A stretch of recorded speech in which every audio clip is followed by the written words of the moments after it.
Shalom Chosen One Community, senang sekali kalau kita dapat berkumpul kembali di dalam ibadah online hari ini.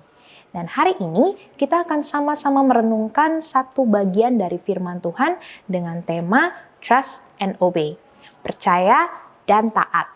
Setiap orang yang berkata ia percaya kepada Tuhan, maka sudah seharusnya mereka menunjukkan ketaatannya kepada Tuhan. Sebab salah satu indikator orang yang percaya kepada Tuhan adalah dengan menunjukkan ketaatannya kepada Tuhan. Karena menurut saya, kedua hal ini sangat berkaitan dan tidak dapat dipisahkan. Karena ketaatan timbul ketika kita percaya kepada Tuhan. Kita akan belajar bersama-sama mengenai ketaatan di dalam Yohanes 6 ayat 1-15. Di perikop ini merupakan cerita mujizat Tuhan yang sangat terkenal. Dan saya yakin kita semua tahu akan cerita ini, yaitu Yesus memberi makan 5.000 orang. Menurut saya ini adalah mujizat yang luar biasa, di mana hanya dengan 5 roti dan 2 ikan saja Yesus dapat memberi makan 5.000 orang. Namun ada beberapa hal yang menarik yang dapat kita pelajari di dalam perikop tersebut, yaitu apa yang Yesus dan murid-muridnya lakukan sehingga mujizat itu dapat terjadi. Yuk kita sama-sama baca di Yohanes 6 ayat 1-15. Sesudah itu, Yesus berangkat ke seberang Danau Galilea, yaitu Danau Tiberias.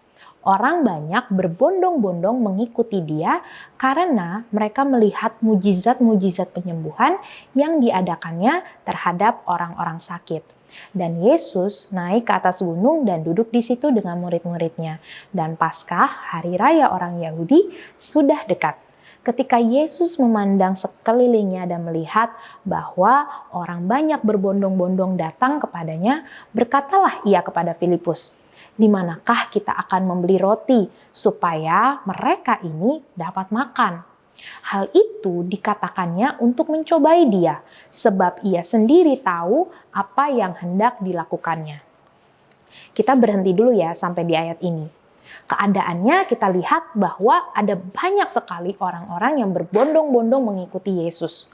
Dan karena Yesus berbelas kasihan kepada orang-orang tersebut, maka ia berpikir untuk memberi makan. Nah, yang menarik adalah di ayat yang kelima. Di situ Yesus berbicara kepada Filipus, "Di manakah kita akan membeli roti supaya mereka ini dapat makan?" Menariknya, di ayat 6 dikatakan, hal itu dikatakan Yesus kepada Filipus untuk mencobai dia, sebab ia sendiri tahu apa yang hendak dilakukannya. Jadi, ketika Yesus bertanya kepada Filipus, bukan karena dia tidak tahu jawabannya, tetapi Yesus mau menguji Filipus. Kalau kita lihat di dalam terjemahan bahasa Inggris, The Message Version, dikatakan, "He said this to stretch Philip's faith. He already knew what he was going to do." Jadi Yesus sudah tahu dia akan melakukan mujizat tersebut, tetapi dia mau mengembangkan iman kepercayaan dari Filipus. Kenapa Yesus ingin mengembangkan iman kepercayaan Filipus?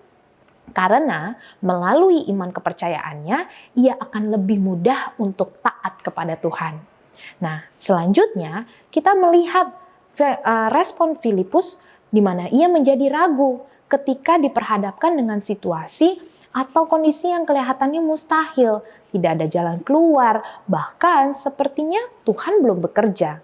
Padahal bukan berarti Tuhan tidak dapat melakukan mujizat, tetapi dia ingin melihat responsnya Filipus.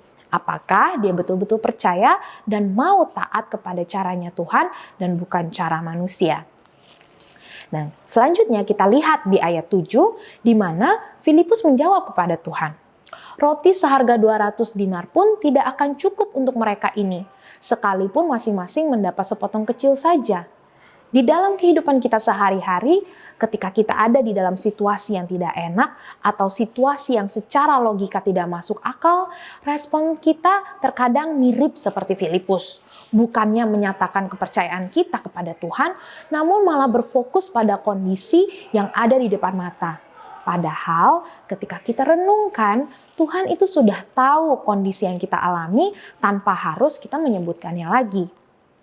Tetapi selanjutnya kita melihat ada respons dari salah satu murid Yesus yang berbeda. Di ayat 8, seorang dari murid-muridnya, yaitu Andreas, saudara Simon Petrus, berkata kepadanya, "Di sini ada seorang anak yang mempunyai 5 roti jelai dan 2 ikan. Tetapi apakah artinya itu untuk orang sebanyak ini?" Hal ini menunjukkan adanya keraguan ketika dihadapkan dengan keterbatasan. Tetapi yang luar biasanya, Yesus tidak kecewa atau marah terhadap murid-muridnya atas ketidakpercayaan dan keraguan yang ditunjukkan oleh murid-muridnya itu.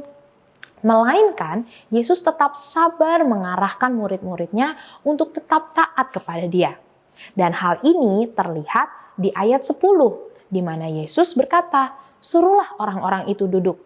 Adapun di tempat itu banyak rumput, maka duduklah orang-orang itu, kira-kira 5.000 laki-laki banyaknya. Ada 3 hal penting yang bisa kita pelajari melalui kisah di atas mengenai ketaatan. Yang pertama adalah bukti bahwa kita taat adalah ketika kita membiarkan Tuhan untuk menuntun dan memampukan kita di dalam keraguan kita. Karena jika kita membiarkan Tuhan menuntun dan memampukan kita, maka saya percaya kita akan melihat perbuatan Tuhan yang besar. Yang kedua, bukti kalau kita taat adalah ketika kita tetap mengucap syukur dan kita tidak mengeluh di dalam kondisi apapun. Di ayat 11 dikatakan, lalu Yesus mengambil roti itu, mengucap syukur dan membagi-bagikannya kepada mereka yang duduk di situ. Demikian juga dibuatnya dengan ikan-ikan itu sebanyak yang mereka kehendaki. Jadi bukti kalau kita taat adalah kita mengucap syukur dengan apa yang kita miliki. Kita tidak mengeluh, iri hati, atau bahkan marah kepada Tuhan. Walaupun proses yang kita lalui mungkin seringkali terasa tidak enak. Dan yang ketiga, bukti bahwa kita taat adalah ketika kita berani melangkah sesuai dengan perintah Tuhan. Sama seperti murid Yesus, ketika kita percaya dan taat kepada Tuhan, kita akan melangkah dan melakukan perintah Tuhan. Kalau kita diam saja, pasrah dengan kondisi yang ada, tidak akan ada bukti yang nyata bahwa kita percaya dan taat kepada Tuhan. Ketika kita menjadi pelaku-pelaku firman Tuhan, seperti murid Yesus yang taat melakukan apa yang Tuhan suruh kepada mereka, menyuruh orang-orang duduk dan membagikan makanan, maka kita akan melihat perkara Tuhan yang luar biasa. Dan ketika kita taat, kita percaya bahwa Tuhan Yesus dapat melakukan hal yang luar biasa. Walaupun terkadang perintah Tuhan itu tidak masuk akal atau bahkan aneh. Nah, jadi ketika kita mau melakukan, membiarkan Tuhan bekerja di dalam hidup kita, dan kedua kita mau mengucap syukur, dan yang ketiga kita mau melangkah sesuai dengan perintah Tuhan, kita berarti menunjukkan ketaatan dan kepercayaan kita kepada Tuhan. Dan kita dapat melihat mujizat Tuhan yang luar biasa terjadi di dalam hidup kita dan rencana Tuhan tergenapi dalam hidup kita. Nah, saya mau mengajak teman-teman semua, mungkin yang saat ini diingatkan oleh Tuhan, ada aspek di dalam kehidupan kita yang mungkin kita belum taat, kita belum membiarkan Tuhan menunjukkan langkahnya, menunjukkan caranya kepada kita. Biarlah hari ini kita ambil waktu sejenak untuk kita meminta ampun dan kita mencoba untuk membiarkan Tuhan bekerja dalam hidup kita. Dan mari kita satukan hati, kita tundukkan kepala. Tuhan Yesus, kami mengucap syukur Tuhan untuk hari ini ya Bapa. Tuhan, terima kasih kalau Engkau boleh mengingatkan kami atas hal-hal yang mungkin kami belum taat Tuhan. Biarlah hari ini kami mau datang ke hadapan-Mu Tuhan, kami mau meminta ampun ya Bapa. Kalau kami seringkali tidak taat Tuhan, Apapun itu Tuhan, biarlah hari ini ya Bapa, kami mau membawa seluruh kehidupan kami ya Tuhan, dan membiarkan Engkau yang bekerja dalam hidup kami, Engkau yang menuntun langkah kami, Engkau yang menuntun hidup kami, sehingga kami boleh terus Tuhan membuktikan ketaatan kami kepada Engkau, dan biarlah kami boleh terus Tuhan diberikan hati yang penuh dengan ucapan syukur Tuhan. Apapun proses yang kami alami hari ini, apapun yang kami alami, biarlah kami boleh terus Tuhan mengucap syukur dan taat kepada Engkau. Dan yang terakhir Tuhan, berikan kami keberanian Tuhan untuk melangkah sesuai dengan yang apa yang menjadi perintah-Mu ya Bapa.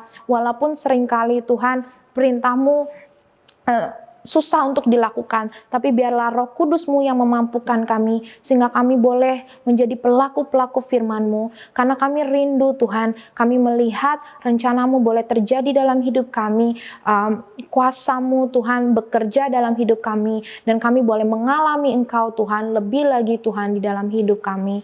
Terima kasih Tuhan, terus tuntun langkah kami, ingatkan kami ya Bapa, biarlah Roh Kudus-Mu ada di dalam hidup kami, untuk memberikan kami tuntunan Tuhan, kemana kami harus melangkah, dan biarlah kami boleh menjadi pribadi-pribadi yang taat kepada Tuhan. Terima kasih Tuhan, hamba-Mu selesai berbicara, tetapi biarlah kuasa-Mu terus bekerja di dalam hidup kami masing-masing Tuhan, sehingga kami boleh menjadi pribadi yang taat dan percaya sepenuhnya kepada rencana-Mu. Terima kasih ya Bapa, di dalam nama Tuhan Yesus. Haleluya. Amin.